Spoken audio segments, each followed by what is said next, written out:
Hi, and welcome to ADHD-Friendly. I am Patty. I am an ADHD coach, and I support people to struggle less and thrive more with their ADHD. This is episode 251, and just a quick overview.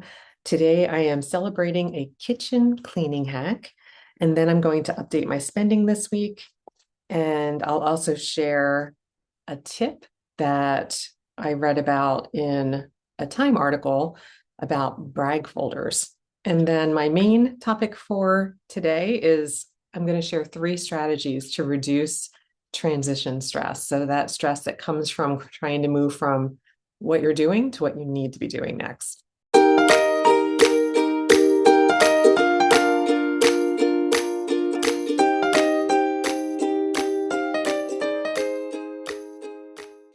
All right, so let's dive in as we always do with my celebration. And that is, I created a kitchen task list and I created just a daily task to do each day. But the thing that I really want to celebrate is that I highlighted 3 different ways I can do the task. So, for example, if I needed to clean the fridge, which was yesterday's task, then my high capacity plan was to empty out the fridge, wipe down all the shelves and clean out the drawers and throw away anything that was going bad or expired, and then put everything back in and organize it. That's like my best energy day. But then I also came up with a medium capacity day where I would just throw out anything that was bad and wipe down the shelves, drawers, just, medium capacity. But then the game changer was the low capacity day, which, truth be told, that is pretty much every day for me when I'm going to do a cleaning chore. And my low capacity was just throw away anything that was bad and wipe up if anything spilled. That's it. And I have done the daily task 2 weeks straight now because I allow myself to do the minimum, and the minimum is still more than I would do if I didn't have this structure. So I just want to celebrate the sparkly joy that comes from creating a system that for now is working for me. I always say we have good systems until we don't. And when this one is less sparkly, it's something I will tweak and continue moving forward with as I notice what works and what doesn't work for me. For what I purchased this week, nothing. Another week of reining it in, keeping it tight. So this is good. All right, now to my tip for this week. And this came from a Time article that I read by Angela Haupt, Haupt, where she recommended keeping what she called a brag folder. And this is what she defined it as. She said, it's a running record of wins, milestones, kind words, and moments of growth that you can revisit when your inner critic gets louder than your memory. Well, I know that resonates for those of us with ADHD brains. She shared that a brag folder isn't self-indulgent. It's about giving your brain more accurate records of your life than it is likely to keep on its own.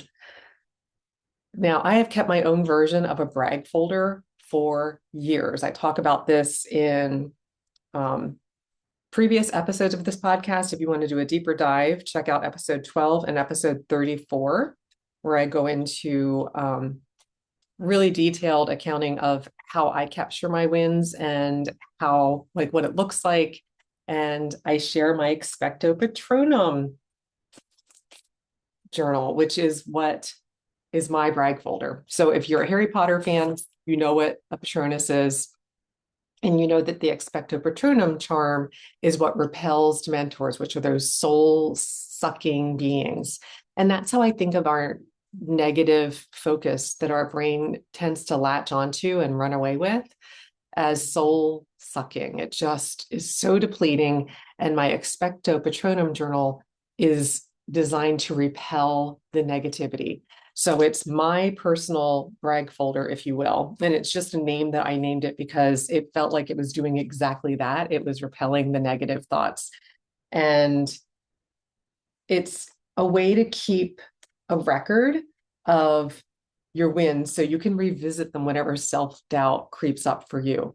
I just wanted to share some of my category tabs that I have for mine. If you are listening to this, I invite you to check out my YouTube show where you can watch all of my episodes and see the demonstrations. So I have a section called goal-directed persistence, meaning things that I stuck with over time, which is definitely not a strength for me. So I want to have evidence that I can do that.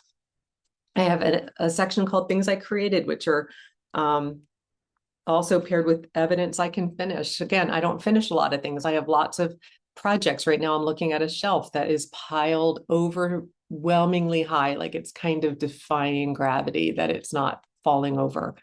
Of the end of my home office decluttering and organization plan from 2025, that everything kind of made it out of the office clutter and over to this one cabinet where it's just still there, just lingering. So not finished, overwhelming to look at. I avoid it, not done. But I have evidence I can finish in a whole section in here. I have business successes. I have evidence I can be social, because that was a real goal for me and continues to be, where I capture my social wins. I have a lot of stress when it comes to social commitments and kind of putting myself out there, and I need to capture those. So I have social wins. I have evidence where I've dared really greatly and stepped outside my comfort zone. So these are really sparkly things that I go into, and I just, can pick a page and I can flip through, and here I just opened to my evidence I can finish page where I have examples of things I was able to knit to completion. And it's just so fun to have evidence. I capture evidence of progress. So if this is something that interests you, whether it's a brag folder or your own visual, because a lot of us are very visual with ADHD brains. So I encourage you, capture that evidence of your wins. Make it easy to reconnect with by capturing images, writing a couple of words to remind you. If it just says, declutter the garage, that may not connect as much, especially if the garage isn't still organized at the point that you're looking at your brag folder. If you have before and after pictures, it's evidence of what you did or the progress that you made. So collect evidence to support your wins and hold on to them more easily, so you can revisit them when your brain is seemingly stuck in that negative focus. Great. Now for our main topic for this week. I'm going to share 3 simple strategies to reduce the stress that comes when we try to transition. So transitions are hard, and with ADHD brain wiring, I know for me, they can feel impossible, especially if I'm asking my brain to go from something highly interesting and engaging to something boring. So think about hanging out with friends, your guys are talking, maybe you're watching a show together, but you really need to get to bed. That's really difficult to ask yourself to pull yourself away from something that you are really enjoying and reeling in, but you need to go to sleep because you have to get up in the morning, and your future self is going to pay the price if you don't. But you're asking your brain to go from something very stimulating to something very boring. It's boring to go to sleep, even if it's helpful and you need it. So even if you're just watching TV or scrolling on your phone and you're trying to go to sleep, that's a more seemingly simple ask, but anything that is interesting to your brain is going to be harder to shift away from, to go to something that isn't as interesting, or, oh my gosh, like boring. Remember, boring is like kryptonite. So we need to keep in mind that transitions require a lot of executive functioning in order to be able to go from this to that. So to have them work simultaneously, to do it, we need to be able to stop one activity, let go of the thing that we're focusing on, hold the plan that you want to do next in mind in your working memory. Remember that your working memory is your short-term memory that you're working with, and then begin a new action, all while regulating your emotions while making the transition. So it's not giving into the resistance of, oh my gosh, I really don't want to do that, which can stop us in our tracks. If it's like, I got to make a phone call and I don't know how long it's going to take, or I don't know if they're going to say yes or no, we might really resist transitioning to that. And because our executive functions are impacted by ADHD, making transitions is even harder for our brain. So we need to find ways to make it a bit easier to reduce that resistance so that we can make them without requiring as much effort. So when we're stressed, it's going to impact our ability to transition even further. So if you didn't get a good night's sleep, if there's a lot going on around you that you're already trying to manage and you're trying to transition, stress will make it harder on top of the already sometimes really difficult challenge it is without the stress. So let's talk about some ways to look at that, some examples, if you will.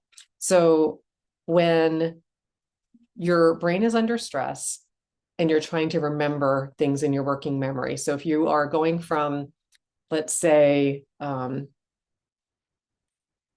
an email, and you need to wrap up the email and shift from the email to making a phone call.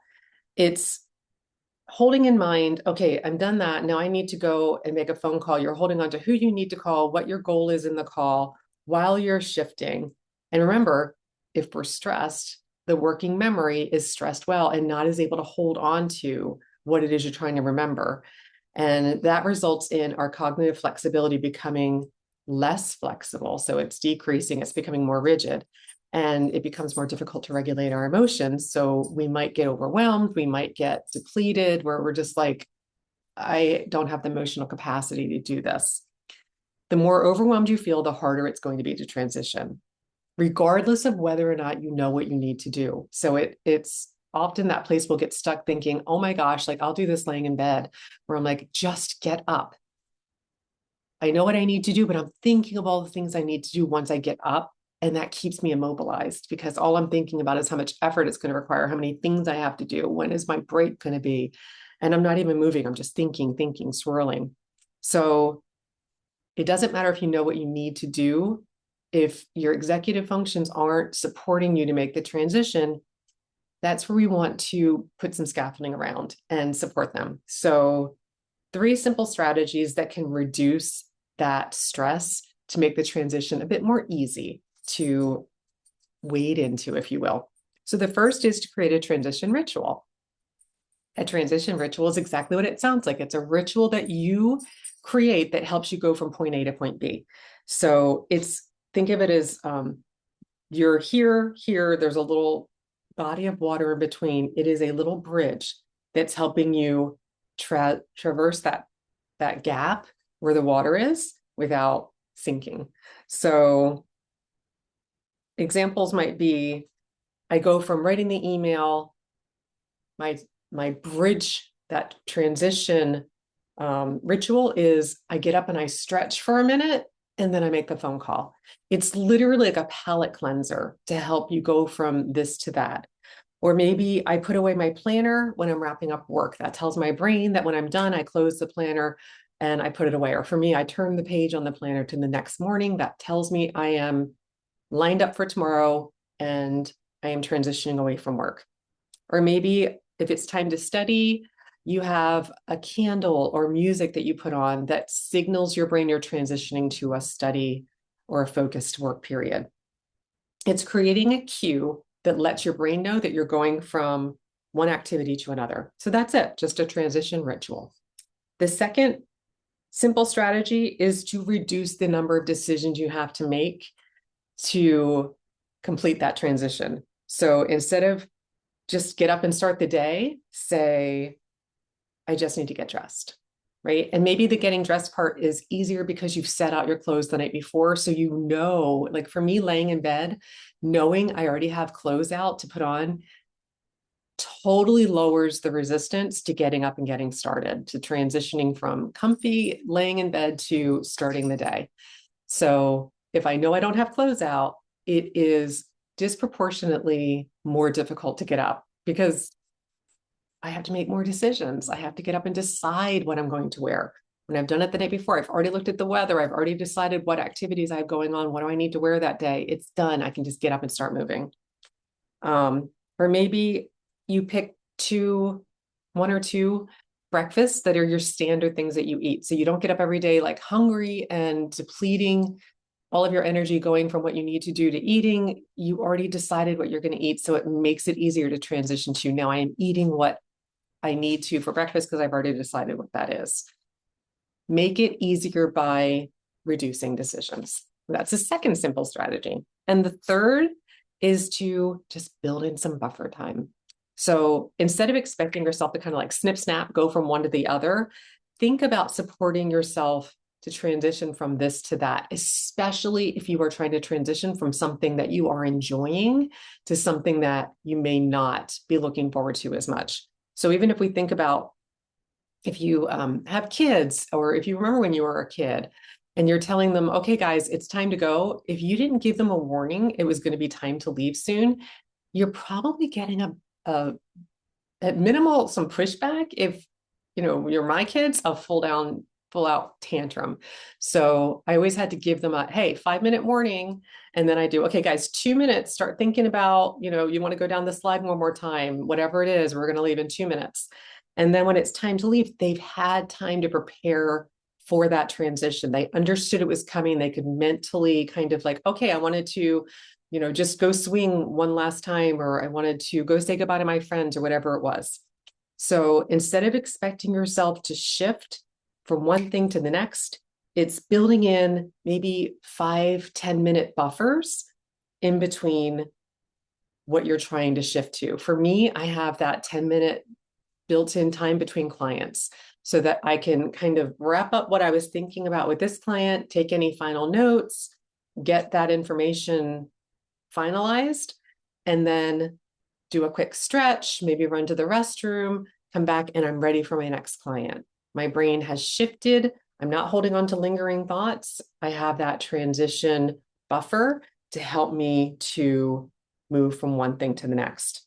It gives my brain time to disengage and then re-engage.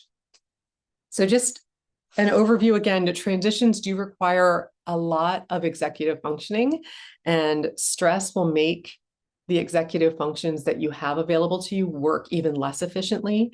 So ask yourself, if you're trying to transition, a question instead of judging what you're not doing.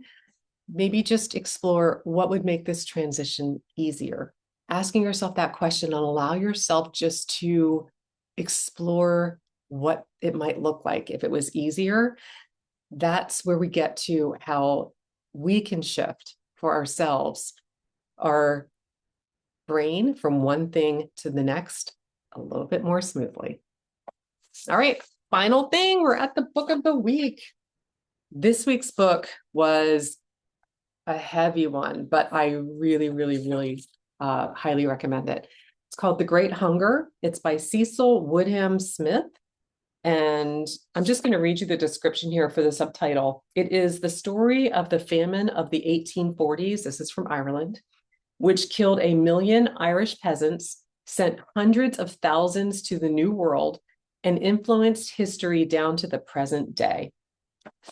I picked this up when I was in Ireland, and I was going, my husband and I were on a tour back in June, and we learned about, I heard about the potato famine, but I never really knew exactly how it happened, what it looked like, how long it went on. And so I found this book when I was there, and it is a pretty hefty read. I'm not going to say it was an easy read. It was emotionally hard to read because it was just horrific, but it was such an interesting period of history, and how Great Britain and the politics involved all made a terrible situation horrendous.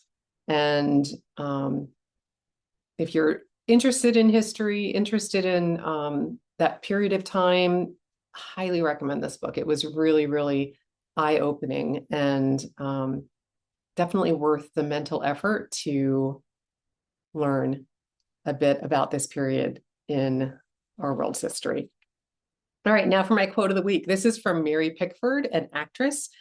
She says, "All the water in the world can't sink a ship unless it gets inside the ship." all the negativity in the world cannot sink a person unless it gets inside the mind. Oh my gosh, Mary Pickford, that is so stinking spot on. So remember, brag folder, expecto patronum, binder, whatever works for you to capture your wins so that you can stop that negativity from sinking into your mind. Block it out with your wins. That's it for this episode. I'll look forward to seeing you next time. Until then, tally ho.